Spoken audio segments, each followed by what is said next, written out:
Muchas gracias por estar aquí. Lo bueno siempre es bueno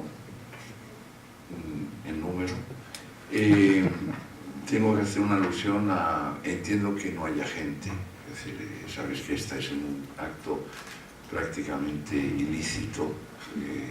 Simplemente un par de profesores amigos obligados a venir, los demás voluntariamente no vienen, es la diferencia. Y bueno, hoy es 5 de mayo y sabéis que es un día fundamental, están votándose en la Complutense al rector, por eso no hay, los alumnos prefieren votar a venir. Hoy juega el Real Madrid con la Juventus, esperemos que gane Pirlo. Hoy nació Carlos Marx, no sé si os suena, os sonará porque se va a poner de moda en el otoño. Hoy nació Pasolini, San 5. Hoy es el cumpleaños de Raiko, por eso lo estamos festejando, se ha tomado luego nos invita a cenar a todos. Y hoy, por eso está Juan Alonso, murió Napoleón. Con tal efemérides, lo menos que podemos hacer es contribuir a la historia con lo que estamos haciendo. Voy a ser muy claro y muy breve. Y se trata, o se trataba de, se está filmando un documental para demostrar que éramos capaces de, con profesores de la talla de los que están en esta mesa y bajo mi dirección, de atraer a las masas populares a un acto para donde nos íbamos a ofrecer los resultados de la investigación, acompañados por autoridades académicas, investigadores de todo tipo, y os felicito porque pertenecéis ya a la élite, una pequeña muestra. Se trata simplemente de mostraros que, como hemos acordado en una investigación a la que le doy referencia, hoy damos por concluido una investigación que nos ha llevado con interés, con pasión, con diversas intensidades, etcétera, los últimos 3 años. Y os cuento. Hubo un fenómeno interesante que en los años 10, empezó antes, que era unas filtraciones famosas de Wikileaks. Unas filtraciones que aparentemente alteraban muchas cosas y un grupo nos dedicamos a estudiarlo. Entre ellos, algunas personas que están en esta mesa, como Susana Díaz, gracias por estar con nosotros, como Marcelo Serra, como Pablo Francescuti, fundamentalmente en esta investigación. Y decidimos trabajar sobre, bueno, que asistir y ser testigos a una especie de, con pretensiones como recordáis Kant, que cuando explotó la Revolución Francesa fue el único filósofo que conocemos que decidió definir lo que estaba haciendo y dijo entusiasmo, entusiasmo. Y se puso muy contento y definió como testigo asistiendo a una revolución en curso.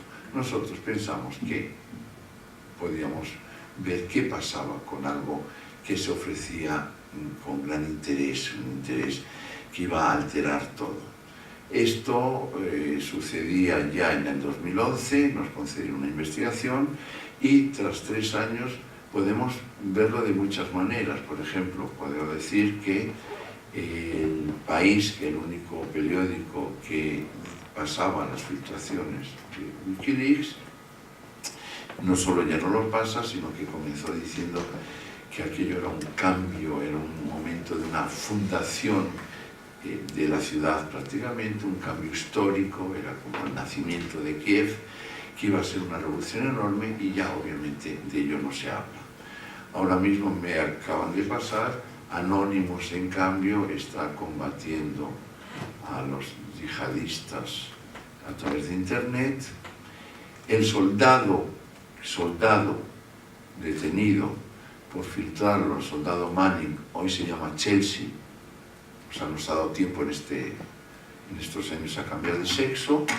el país ya no ha cambiado, Assange estaba ofreciendo la máxima libertad del mundo y la máxima utopía y está encerrado en una habitación pequeña en la Embajada de Ecuador mirando a Harrods y con la amenaza, ya lo he dicho muchas veces, de que vaya a cenar con ella, con él, Lady Gaga, que nos consta. La situación, por tanto, no sabemos muy bien cómo definirla y por eso yo no quería hablar.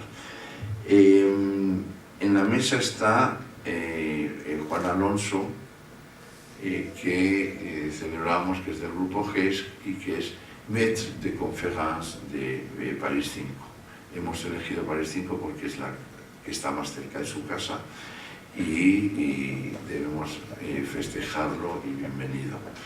Y está Raico por varios motivos. Uno, porque es su cumpleaños, porque es un miembro activísimo y fundamental al que agradezco que haya obligado a sus alumnos de Burgos a venir en autostop para este acto, que es del grupo GESC. Está Marcelo Serra, que es del grupo GESC y de la investigación, de Carlos III, y Susana Díaz, amiga del que es profesora en la Carlos III, y que luego orientaré cómo vamos a proceder. Yo simplemente os voy a dar resumir mi intervención con una frase naturalmente británica de un escritor inglés del siglo XVII que usamos mucho los que hemos trabajado en semiotica en Bolonia. Es de un señor que tiene un nombre fantástico, se llama Bosco. Se llama Bosco, hay que citarlo antes o después, Epirvio, que decía: al principio, antes, yo estaba muy indeciso, ahora no estoy tan seguro. Creo que este es el estado de ánimo que os puedo decir respecto a la posibilidad de hacer una investigación en este país. Sin embargo, frente a la doxa, y ya lo veis, y al apoyo institucional tan fuerte que tenemos, sin embargo, como venganza, que es otra pasión británica, hemos conseguido, y de ahí yo mi admiración por este grupo al que agradezco, que habéis visto en la invitación que han colgado algún grupo de estudiantes que debo felicitar, como Diana, Asia, África, no sé quién más, y que han puesto en toda la universidad y que ningún estudiante ha visto cuando les he preguntado. Veréis que aparecen 4 libros, 4 fotografías de libros. 4 libros que oficialmente vamos a presentar ahora, y son 4 libros que han surgido en este tiempo, en estos 3 años, mientras la operación de Chelsea, mientras encerraban a Assange y mientras se cerraba la información. Son 4 libros, uno editado El último por Visor, otro que agradezco muchísimo que esté aquí por Francisco Ochoa de la editorial Sequitur, Secretos en Red, que además durante este tiempo ha permitido que se publiquen textos de personas muy próximas a nosotros. Estoy pensando en Omar Calabrese, estoy pensando en Jean Baudrillard, Betín, etcétera, etcétera, y 2 libros de Biblioteca Nueva, uno de los cuales fue el primero con el que empezamos, gracias al coraje de Susana, que nos puso un poquito firmes para empezar ya desde el principio un libro Vigilados. Vamos a hablar de los 4 libros, vamos a discutir con vosotros lo que queráis antes de que nos invite a cenar Raico, y comenzaremos. Os doy la palabra agradeciendo otra vez que estéis a Raico, que ha puesto los carteles, ha traído el agua, ha hecho un montón de cosas para que vengáis.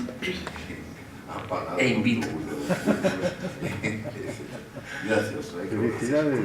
Yo lo único que espero es que, con tanta efeméride que nos ha citado en una numeratio incesante, Jorge Marx, se te ha olvidado Kierkegaard, por cierto, Jorge. la muerte de Napoleón, etcétera, no os entusiasméis demasiado y no empezáis a darle alcohol después de esta cita. Porque intentaré pagar lo que me sea posible, tampoco soy profesor universitario, nada más. Jorge, estoy en Burgos. Antes de nada quisiera agradecer a Jorge la invitación a participar aquí, porque efectivamente estoy en una parte, digamos, más marginal con respecto a los proyectos que se han hecho, el proyecto principal de I+D que se ha hecho sobre el caso Wikileaks y el tema de la transparencia, el secreto, etc. Sí que creo que se puede justificar un poco mi intervención desde el punto de vista que Jorge Lozano es presidente de la Asociación Española de Semiótica y que paralelamente a toda la investigación I+D se ha ido produciendo algunos acontecimientos, entre ellos creo que el más importante es, tengo aquí como una especie de top manta de libros, porque Jorge nos ha traído un montón de libros que hemos publicado en los últimos 3 años, y hay uno de Lotman, que es una reedición, que es el 20º aniversario de la publicación de Cultura y Explosión. Jorge ya había escrito, el profesor Lozano había escrito ya en el 99, si no recuerdo mal, el prólogo a esa primera edición, y ahora ha hecho una nueva edición con un nuevo prólogo, donde explica, digamos, qué relevancia tiene aún el pensamiento lotmaniano, el pensamiento de Yuri Lotman, para la semiótica de la cultura y para el análisis desde el punto de vista de la academia. En particular, además, Jorge señala muchos de los puntos de la actualidad de ese pensamiento en relación directa con el proyecto de investigación que se ha venido llevando a cabo. Fundamentalmente, lo que más subraya en ese prólogo el profesor Lozano es la idea de que el vínculo, muchas veces olvidado del estructuralismo entre la semiótica y la historia, es fundamental. Y de hecho, 2 de las actividades fundamentales que lleva la Asociación Española de Semiótica son los congresos que se hicieron, primero del 2013 en Burgos, donde colaboraron muchos de mis alumnos aquí presentes, que se llamó Semiótica e Historia, Sentidos del Tiempo, y el que va a acontecer dentro de unos meses, en noviembre, principios de noviembre, del 4 o 6 de noviembre, por cierto, también estáis invitados a ir. No sé si me podré permitir una nueva invitación, una cena, pero la verdad que yo creo que lo podemos pasar muy bien en ese congreso, del 4 al 6 de noviembre en Bilbao. Creo que la organización está llevando bastante bien, no estoy al tanto de todo, pero sí sé que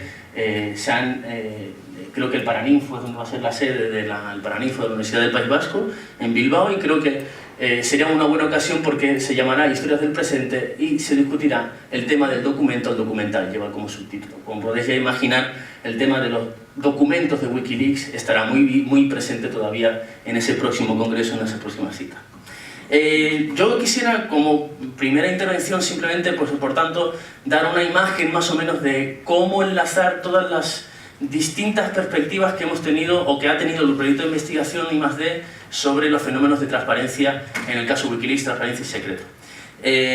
Creo que una de las virtudes de las propuestas de Jorge Lozano es que parece como una especie de gran mosaico en el que cada uno de nosotros va investigando pequeñas parcelas y de repente, cuando terminamos todo y echamos la vista atrás, una vista retrospectiva muy lotmaniana, nos damos cuenta de que todo tiene mucho sentido, de que hay una gran coherencia entre todas las investigaciones particulares que hemos estado desarrollando.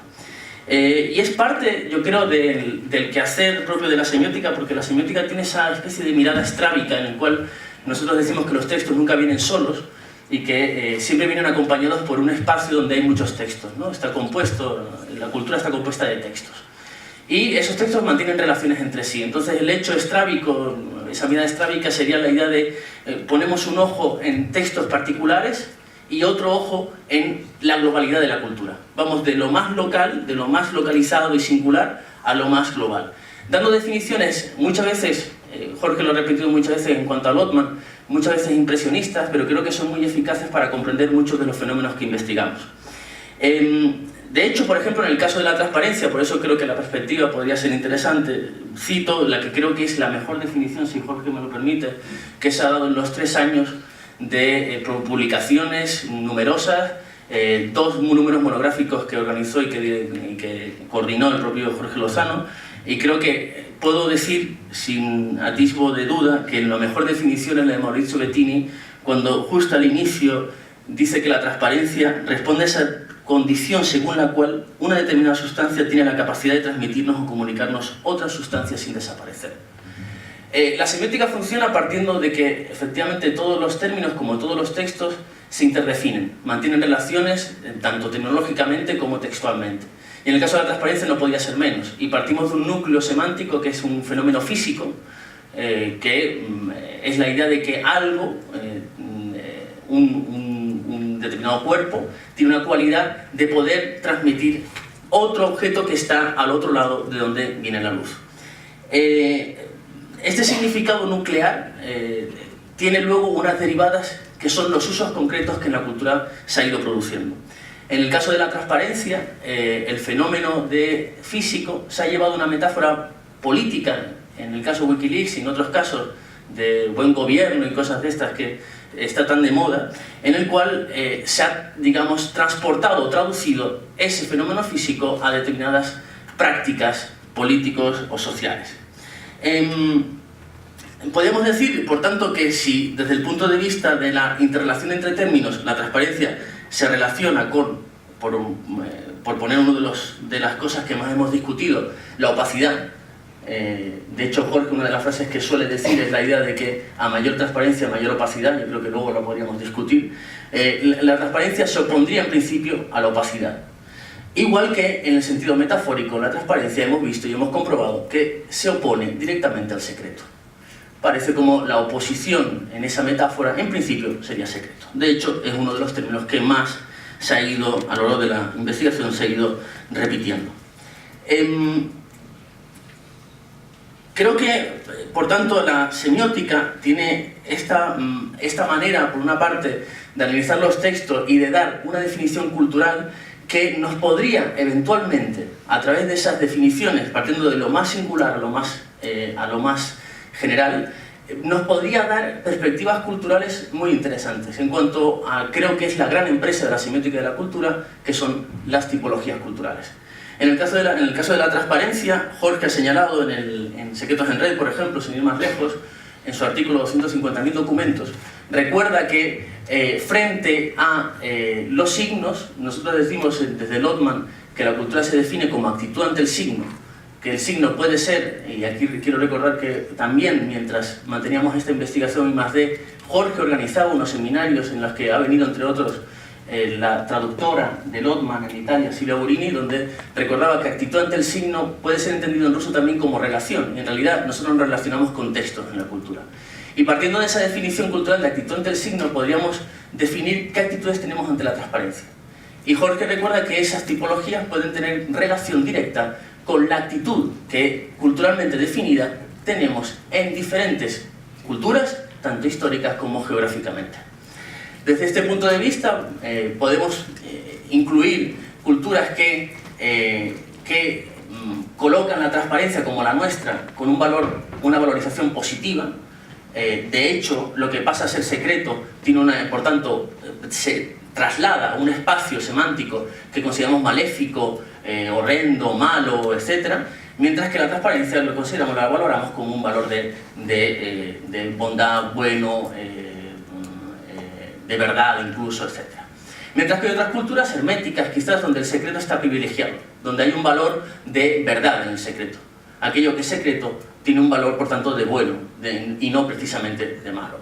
Por tanto, hay culturas, esas actitudes que son más o menos generales, pueden darnos pinceladas de cómo interpretamos los propios textos, cómo nosotros nos relacionamos con los textos, y por tanto, creo que Jorge ha sabido, a través de esta vertiente, esta transdisciplinaridad del propio proyecto de investigación, donde ha habido no solamente semiólogos, sino también sociólogos de la comunicación, etc., ha sabido aunar, a través de esa vertebración de la semiótica, ha sabido aunar ese tipo de tipologías, esa clasificación tipológica, que nos permite entender mejor la organización cultural con respecto a transparencia y secreto.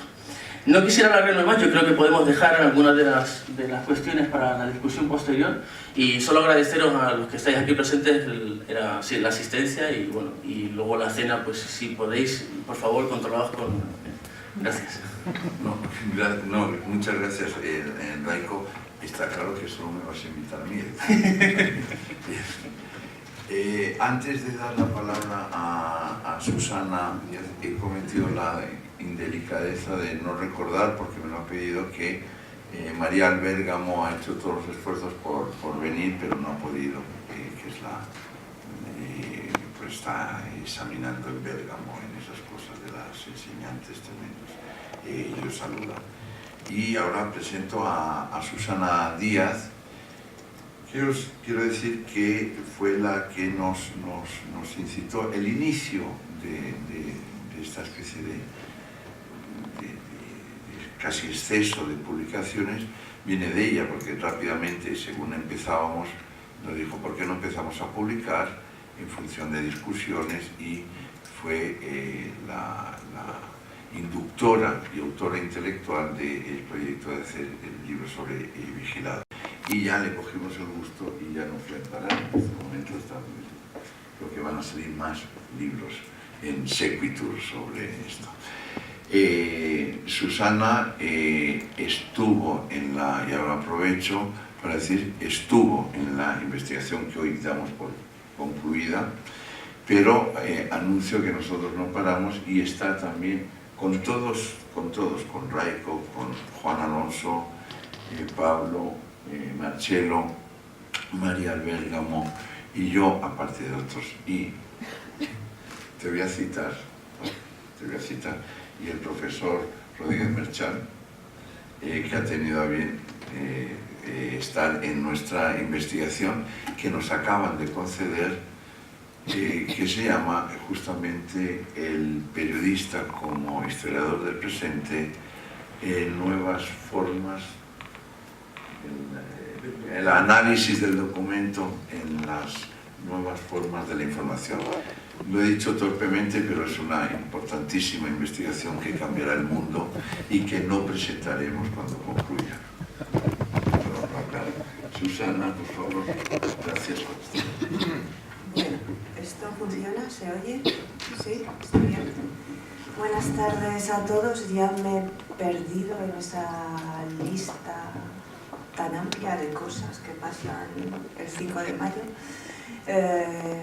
Bueno, estamos aquí, eso es lo mejor que nos puede pasar, reflexionando, por lo menos intentándolo, acerca de cuestiones que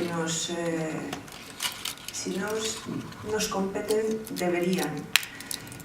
Y seguro que nos implican, si de verdad nos situamos ante el mundo que nos rodea como ciudadanos y no como simples consumidores. El libro Vigilados, yo no puse al orden a nadie, estos chicos, digo estos chicos porque yo era la única chica, ¿no? Sí. Sí, a ver si me van a denunciar era la cuota. Era la única chica, claro, iba a apostar a pinchar. Era la única chica y ellos ya estaban muy ordenados, perfectamente ordenados.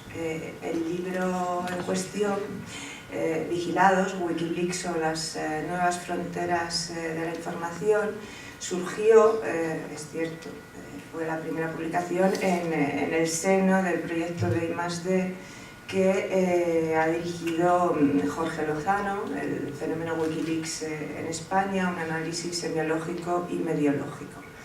El libro, yo no sé si lo conocéis, yo he cometido la torpeza, porque he venido muy rápida y muy descuidadamente de no traerlo, pero bueno, en cualquier caso, ¿está ahí? ¿Sí? Está en el cartel. Ah, vale, en el cartel. En cualquier caso se encuentra fácilmente, se puede comprar, etcétera, se puede leer y disfrutar si os interesa la problemática que plantea. Brevemente,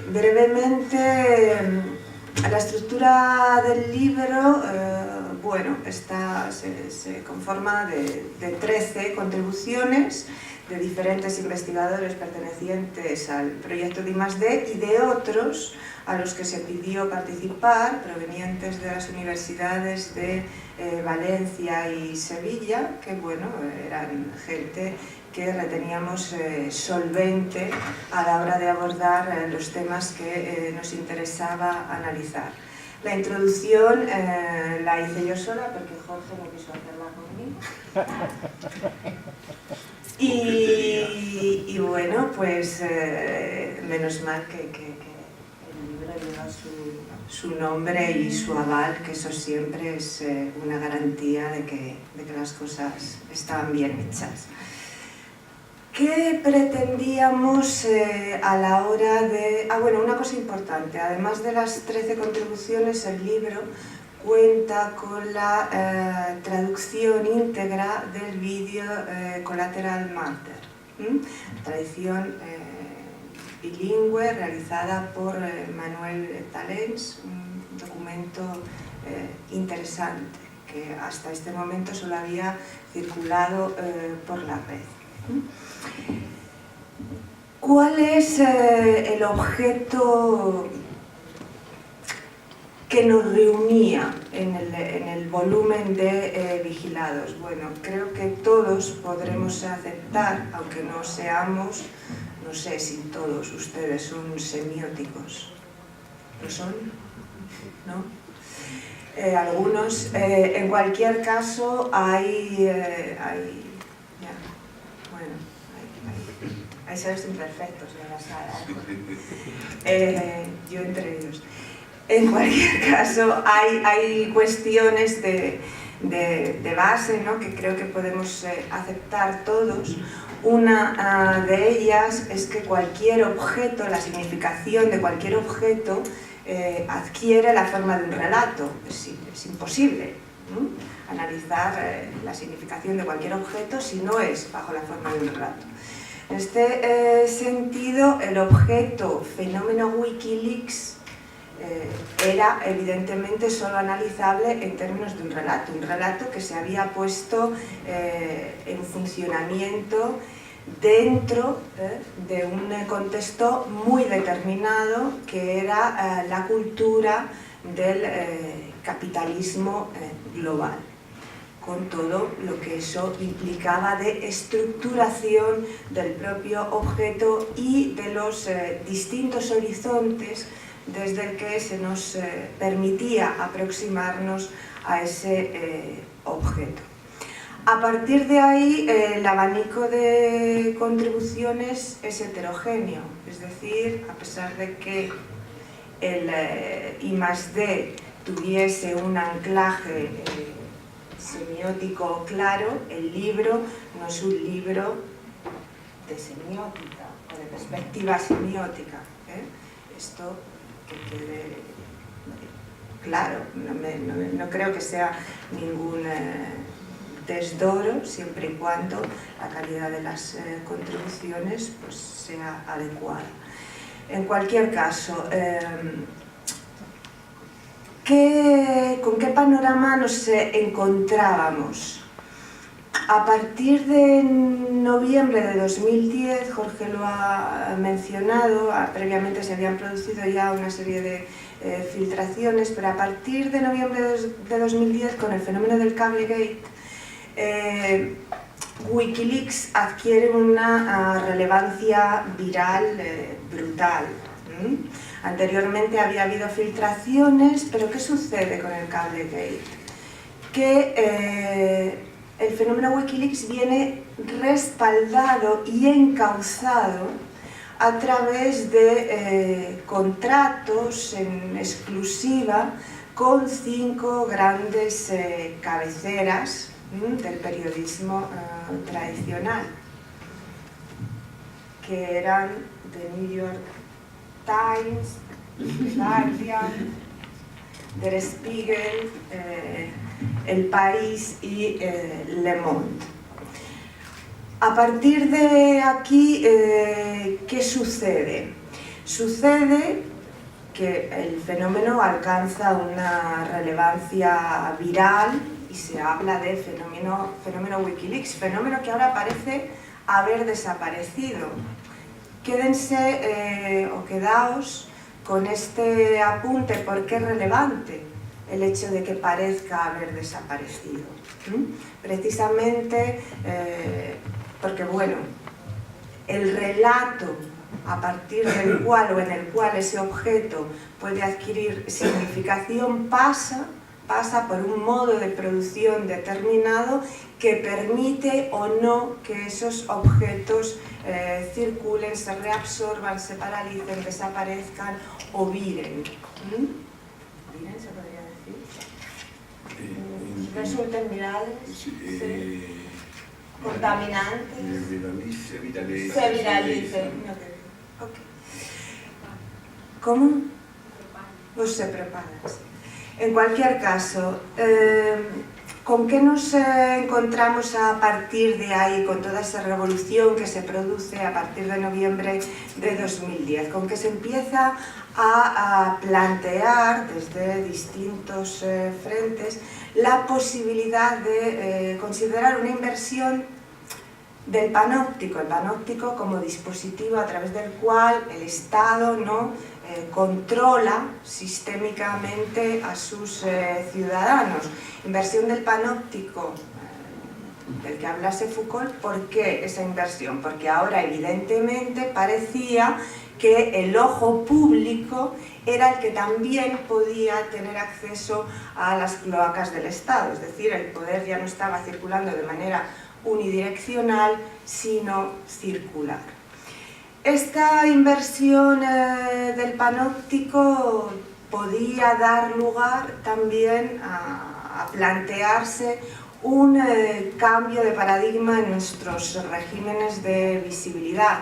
¿Se ha producido? ¿No se ha producido? ¿Hasta qué punto? Eran todas estas las preguntas que un poco nos movían, ¿no? También a la hora de ponernos a trabajar y a elaborar las distintas contribuciones para este libro. ¿Qué ocurre a la hora de plantear esta inversión del panóptico, este posible cambio de paradigma en los regímenes de visibilidad? Que realmente el fenómeno Wikileaks aparecía como una interpelación a nosotros, ¿no?, como ciudadanos, porque se estaban poniendo en juego cuestiones de ética pública, de razón de Estado, de responsabilidad ciudadana, ¿no? Había paralelamente que tener en cuenta las relaciones entre transparencia, secreto y opacidad a la hora de reflexionar sobre los tres vectores anteriores. ¿Qué estaba ocurriendo con todo eso? Inicialmente podía parecer que evidentemente se habían producido grandes cambios, pero mirando más de cerca, creo que, no sé si el resultado se puede considerar lo suficientemente claro, desde mi punto de vista sí, no se ha producido ese cambio de paradigma en nuestros regímenes de visibilidad, o no al menos con esa rotundidad con la que se nos quería presentar el relato del fenómeno Wikileaks. Realmente esta situación implica dos falacias de la revolución tecnológica y digital que conviene tener en cuenta como tales falacias. Falacias que están imbricadas en ese supuesto relato de la transparencia con el que se buscó definir al fenómeno Wikileaks, y que pasarían primero por considerar que la disponibilidad masiva de todos esos datos, más de 250.000 de documentos comprometedores, garantizaría el control de esos documentos. ¿Quién tiene el tiempo para controlar todos esos documentos, verificarlos, analizarlos, poseerlos de alguna manera? Se necesitarían equipos enteros, y aún así esos equipos, ¿desde dónde leerían, analizarían? ¿Cómo se filtraría todo eso? Eso por una parte. Por otra parte, la segunda falacia pasaría por tener en cuenta que esa supuesta accesibilidad al dato haría que su también supuesta objetividad está ahí a la vista, lo puedes coger, está disponible, ¿no? Eliminase de un plumazo la capacidad de persuasión que ese discurso de la transparencia está poniendo en movimiento. Porque, y aquí enlazo con lo que decía al principio, era el fenómeno Wikileaks, parece que ha desaparecido, ¿no? De hecho, empieza a mermar en importancia esa revolución viral cuando las grandes cabeceras de la prensa tradicional le retiran ese apoyo, ¿no? Pero esas grandes cabeceras de la prensa tradicional no son neutras. Los poderes financieros que las vertebran, las sostienen, en el caso... Hay un texto maravilloso que se llama Papel mojado, no sé si lo conocen, del colectivo Mongolia, donde se cuenta, ¿no? Se da cuenta de la situación tan terrible que vive la prensa tradicional cuando grandes grupos financieros han comprado la deuda de esos diarios, ¿no? Y ay, amigos, aquí se puede decir lo que se puede decir hasta donde se puede decir, ¿no?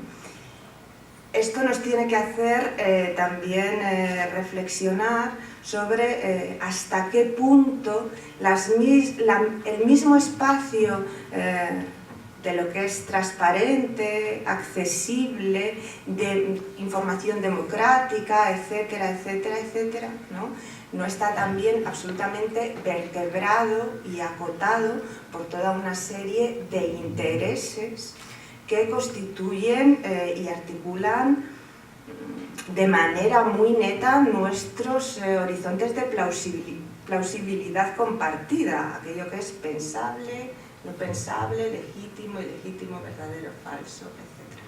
No sé si, disculpadme porque hoy tengo la lesión por los suelos, pero no sé si he sido clara, pero ha sido un poco conjunto. No, y muchas veces no, y fíjate, te iba a interrumpir diciendo que tienes tanta razón que el gobierno, no sé si lo conoces, que ellos ninguno les va a votar ahora en las comunidades, en las votaciones.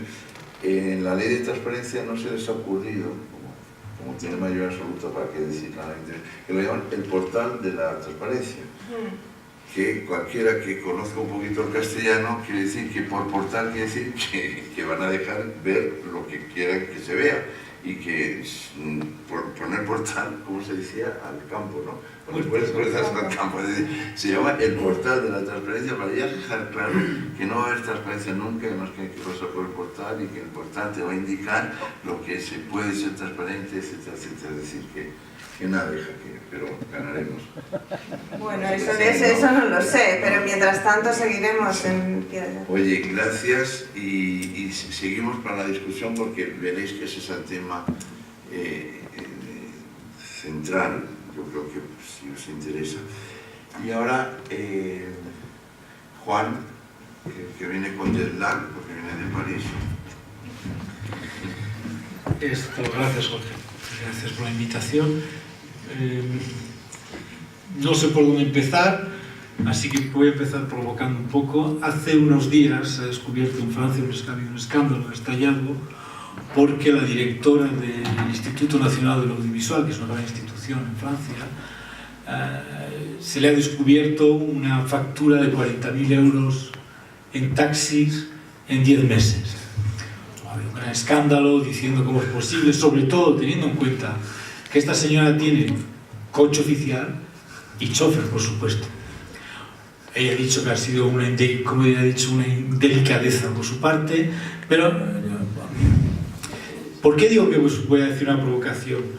Voy a hacer una provocación porque creo que no le falta razón a esta señora cuando dice que ¿cuál es el escándalo? Dice.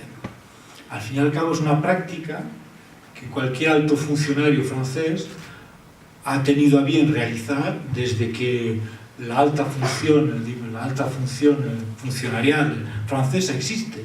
Es decir, consideraban siempre que, además de los salarios que recibían, que ellos consideraban que era poco, porque pensaban que si trabajaban en empresas privadas ganarían mucho más dinero, lo que es probablemente cierto, pues estas cositas así aparte, el taxi, invitaciones a comer, el cine gratis, etc., formaban parte de lo que debía ser su salario. ¿Por qué os cuento esto? Porque creo que el problema de la cuestión de la transparencia no puede ser estudiado sin pensarlo en un sistema de valores más amplios que el simple, yo creo que lo decía Raico, lo decía también Susana, un sistema puramente ético de valores. Es decir, bondad, maldad. No solo hay los sistemas éticos como sistemas de valores, hay los sistemas estéticos. Es que es hermoso, ¿no?, la transparencia. Sabemos todos que hay gente que hay ciertas transparencias que son espantosas desde un punto de vista estético, ¿no? Hay transparencias moralmente espantosas también. Es decir, cuando un ciudadano francés, por ejemplo, un colaborador con el nazismo, denuncia a un vecino diciendo en esa casa se esconde una familia judía, es transparente su acción, pero es detestable como acción. Es decir, que creo que el análisis de la noción de transparencia hay que pensarla dentro de un sistema más complejo de valores que el de simplemente bondad o maldad, ¿no? Y ¿por qué decía el ejemplo de esta señora? Porque esta señora ha dicho simplemente que ella ha sido objeto de una denuncia por parte de lo que los franceses llaman un corbeau, un cuervo, es decir, un confidente secreto, anónimo, una denuncia anónima, con el fin simplemente de liquidarla como agente político para poder realizar una serie de políticas que probablemente serán peores de las que están realizando hoy.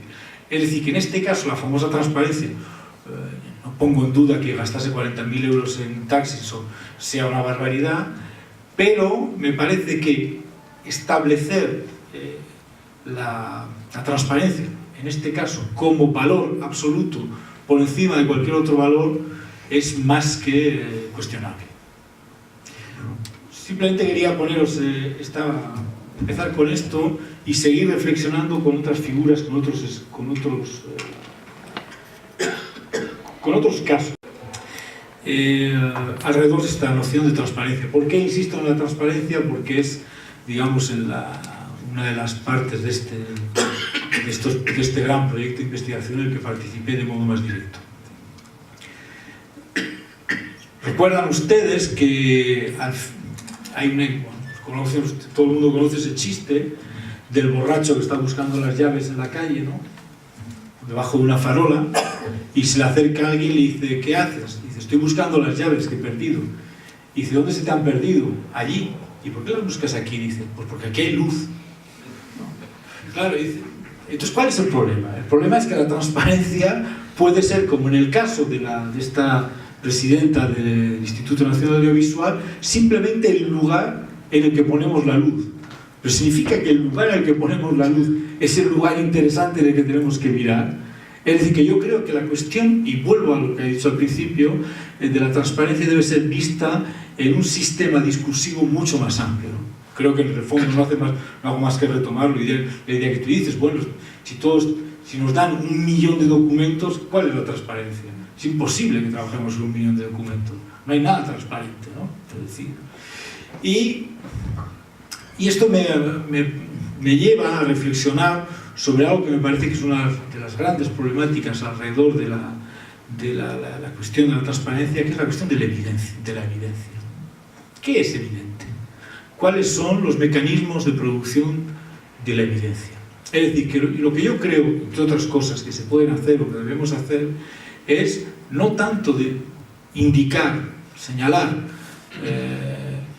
sin discurso, político, científico, religioso, cultural, da igual, cualquier tipo de discurso, responde a criterios de adecuación entre él y la supuesta realidad, es decir, de transparencia, sino de saber, sobre todo, No digo que no tengamos que dictar si eso que nos enseñan es secreto, transparente, verdad o no. No digo que tengamos que los semióticos que renunciar a decir si eso corresponde o no a la realidad, pero sobre todo lo que tenemos que comprender es, o saber, o hacer explícito, o analizar simplemente, son los procesos de producción de esa transparencia, de esa opacidad o de esa evidencia. ¿Por qué? Pues porque eso que nos dicen siempre que aparece como evidente, da la casualidad en general, que es aquello que es lo más sospechoso, ¿no? Cuando alguien dice, eso es evidente, es precisamente cuando no hay argumentos para demostrar que efectivamente es evidente. Es decir, que todo aquello que aparece hoy, o siempre, en cualquier discurso, insisto, no solo político, ¿no? Yo creo que damos demasiada importancia al discurso político, ¿no? Parece que nos invade constantemente, ¿no? Pero bueno, probablemente otro de los grandes discursos hoy es el discurso científico, dada su importancia social, económica, y lo tratamos como si fuera un discurso menor, ¿no? Y probablemente focalicemos en exceso nuestra mirada sobre el discurso político. Lo digo yo, que no hago otra cosa más que analizar el discurso político, ¿no? Que probablemente hoy igual ya no es el gran discurso, ¿no? Es un poco precisamente toda la luz se focaliza sobre él, probablemente para esconder que deberíamos estar mirando otro discurso, pero bueno, esta es otra historia. Entonces lo que quiero decir es que lo que tendríamos que hacer es comprender los mecanismos de producción de la evidencia. Es decir, ¿qué es lo evidente? Yo antes lo comentaba con unas personas, al día siguiente de los atentados de Charlie Hebdo, tenía examen en la universidad. Bueno, mis estudiantes tenían un examen conmigo, ¿no? Estudiantes del segundo año de comunicación en una universidad del centro del país.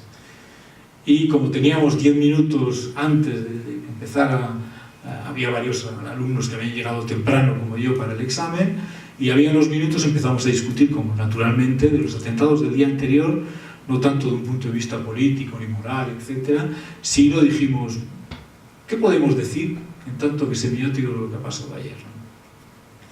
Y una alumna me dice, eso es falso. Digo, ¿y por qué es falso? Dice, porque es evidente que esas imágenes no pueden ser verdad. Es decir, lo que para mí me resultaba de una evidencia absoluta, había dos cosas, ¿no? Que luego como sabéis, han dado lugar a una teoría del complot. Una era que uno de los terroristas había olvidado su carnet de identidad. Y dice, tío, pero no podría considerar usted que igual es un poco torpe el chico, ¿no? Ya ha visto cómo han terminado, ¿no? Muy listo no era, miren cómo han terminado todos. Y dice, bueno, pero eso no solo eso, dice, sino, más importante aún, las imágenes del policía que es rematado en el suelo, con un tiro a bocajarro en la cabeza. Todo el mundo sabe, cuando no le pegan un tiro en la cabeza, que salta mucha sangre. Digo yo, señorita, yo no sé si salta mucha sangre, no suelo ver mucho de eso, ¿no? Bueno, pues la discusión continuó y me enfadé mucho, además yo perdí los papeles completamente, porque además, personalmente un amigo mío estaba herido grave en ese atentado, etc. Pero bueno, lo importante no es eso, lo importante es no que ella fuera, perdonen ustedes, una imbécil, ¿no? Es decir, por una falta de respeto absoluto, no hacia mí, sino hacia ese policía que el día anterior había sido asesinado brutalmente, etc., hacia las otras víctimas, sino lo que me sorprendía era que lo que para mí era una evidencia absoluta, para ella no lo era. Para ella, al contrario, la evidencia era el signo precisamente de que allí había algo raro. Y entonces me digo, bueno, entonces, ¿cuál es? ¿De qué sirve que digamos nosotros, eso es transparente? ¿De qué sirve que nos digan, mirad, aquí está todo? No sirve de nada. Y ahí, con este caso, con este ejemplo, comprendí perfectamente que la evidencia, eso que parece que salta a los ojos, no es evidente, lejos de él, es lejos de ser evidente. Y entonces yo creo que nuestro trabajo como analistas de la comunicación, como semióticos, consiste precisamente en intentar comprender cómo la evidencia, la transparencia, etcétera, se construye los diferentes discursos concretos, en vez de hacer nosotros mismos, como yo hice con esa estudiante. ¿Pero cómo? ¿No ve que es evidente? En vez de actuar como semiótico, actué como ciudadano escandalizado, ¿no? Bueno, pues ahí fui en mal semiótico, aparte que le eché la bronca y le dije, ya comprendo que usted va a hacer un examen, ya me doy cuenta que el examen que va a hacer usted será de verdad le dije, perdón, usted, será una mierda de examen, visto el análisis que hace de esas imágenes. No, me equivoqué. Porque ¿por qué era un mal análisis semiótico? ¿Pues el mío era bueno? No, en absoluto. El mío no era un buen análisis semiótico, porque no era un análisis semiótico de cómo se construye la evidencia. Bueno, yo creo que eso es algunos de los casos que yo creo que podríamos estudiar, ¿no? Que es un poco como, y que, por ejemplo, otro caso muy bonito, si os acordáis, el personaje de las cosmicómicas, ¿no? El del libro de Calvino, ese personaje que vive en un planeta y un día hace algo, no sabemos qué, y alguien desde otro planeta, él se pasa todo el día observando los otros planetas con un telescopio y ve que en otro planeta le han sacado ponen un cartel para que lo vea y dicen, te hemos visto, y hace cálculos, dice, ese planeta se encuentra a tantos millones de años luz o tantos, y hace un cálculo del tiempo que ha tardado la luz en ir de su planeta hasta el otro planeta para calcular cuándo le ha visto el otro y el tiempo que ha tardado en venir la imagen del cartel hasta su planeta. Hace el cálculo y dice, usted me ha visto aquel día. Y que, evidentemente no va a decir qué ha pasado ese día, pero comprendemos que ese día no se portó muy bien. Y justo ese día, cuando él ha tenido toda su vida un comportamiento intachable, pues justo ese día lo han visto. Y todo el mundo lo ha visto. Toda la galaxia, todos los planetas, y empiezan a aparecer carteles por otros planetas. Nosotros también te hemos visto. Y el tío está horrorizado, ¿no? Y empieza a contestar. Contestar diciendo, no me entendéis, yo no soy así en general, yo soy de otro modo, no soy como ese día que me habéis visto. Quiere decir que, ¿de qué sirve este tipo de discursos de indignación, de tratar de decir, no es verdad? No sirve de nada. Es decir, yo creo que nuestra actitud de semióticos no debe ser ni la mía ante mi estudiante, ni la del personaje, no me acuerdo cómo se llama, QRF, QSC o algo así, sino la de tratar de mostrar en el discurso cuáles son los mecanismos exactos del propio discurso en el que crea estos efectos de verdad, de mentira, etc.